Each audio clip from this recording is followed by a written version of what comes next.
In this 12th part of our lecture or series of lectures, we will try to understand the importance of the sixth vertical column of the first schedule of the Criminal Procedure Code.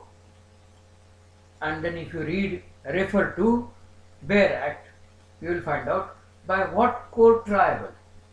The offence is triable by which court? Whether the offence is triable by Court of Sessions, whether the offence is triable by Judicial Magistrate First Class or any other court, you find out by having reference to sixth vertical column of the first schedule of the Criminal Procedure Code.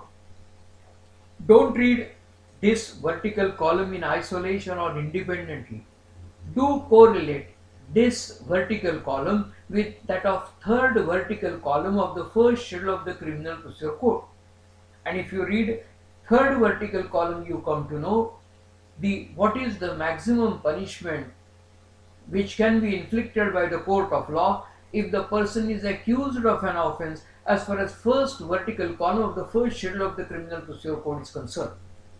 So the trial will entirely depend upon the power of the court to punish him, and this is a time that there can be clear-cut understanding when you start reading third vertical column with that of sixth vertical column of the first schedule of the Criminal Procedure Code, along with two chapters with which during course of our lecture we will start our discussion.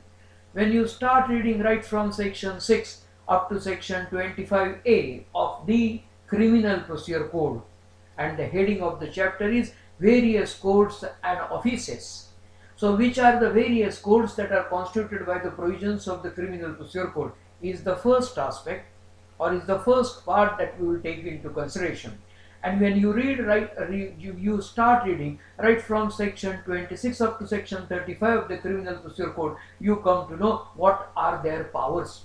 And what do you mean by power of the court? By power of the court we mean what is the maximum punishment that can be inflicted by the court of law. So the offence can be tried by which court? Offence can only be tried by that court which has got power to pass that maximum punishment which is laid down as far as first vertical column to be read with third vertical column of the first schedule of the Criminal Procedure Code. For example, if the offence is such for which punishment is up to 3 years, that can be tried by the court of Judicial Magistrate First Class. If the punishment is more, Judicial Magistrate First Class has got no power to try such an accused person as per the provisions of the Criminal Procedure Code. So we shall be dealing with two chapters, no doubt about it. Simultaneously, which is the court that has got jurisdiction? And this can be understood by you. Which is the court which has got jurisdiction to try? Simultaneously, this can be taken into consideration.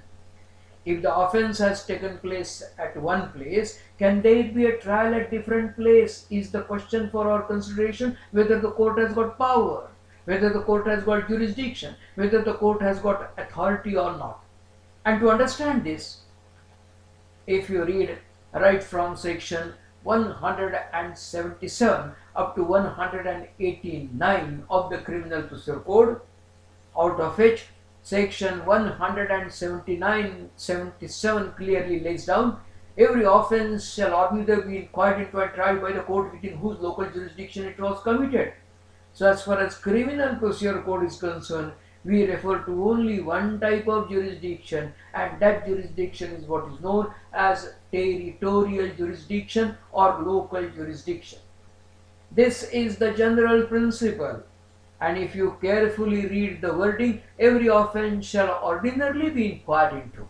So there can be there can be exception to this, and hence there are certain exceptions which are laid down, with which we shall be dealing as we deal with this particular chapter. To have a passing reference, if the offence is committed beyond the territorial limits of India, can a court which is constituted as per the provisions of the Criminal Procedure Code has got power to try him? And the answer is yes. Because of what? because this is what is known as, if you are not forgotten, refresh your memory regarding extraterritorial operation of the Indian Penal Code. To be read with what? Which is the code that has got jurisdiction?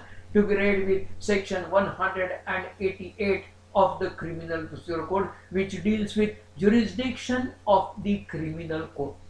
And the exceptions are laid down, with which we shall be dealing during course of our lecture, no doubt about it. But then this is a time for me to tell you that as you start learning the first schedule of the Criminal Procedure Code, you come to know many aspects. For example, by what code triable? This is a point where you have to come to know what do you mean by trial. In order to understand what do you mean by trial, first of all, it is necessary for you to know what do you mean by an inquiry. And in order to understand what do you mean by inquiry, it is necessary for you to know what do you mean by investigation. So, before I proceed to deal with the provisions of the Criminal Procedure Code, chapter-wise, I shall be devoting next lecture for the purpose of explaining you certain terms with which we shall be coming across, and unless you have understood those particular terms, it may not be possible for you to understand the provisions of the Criminal Procedure Code. That does not mean I shall be dealing with all the terms. No, certainly not. I shall be referring to some of the terms, and the rest of the homework is required to be carried out by you by having reference to section 2, which is the defining section, along with the rest of the provisions as far as Indian Penal Code is concerned. So the next lecture, as far as the next part of our series of lecture is concerned, we will try to understand some of the terms from the point of view of understanding Criminal Procedure Code in the real sense of the term, with which we will continue our discussion as far as the next part of the lecture is concerned.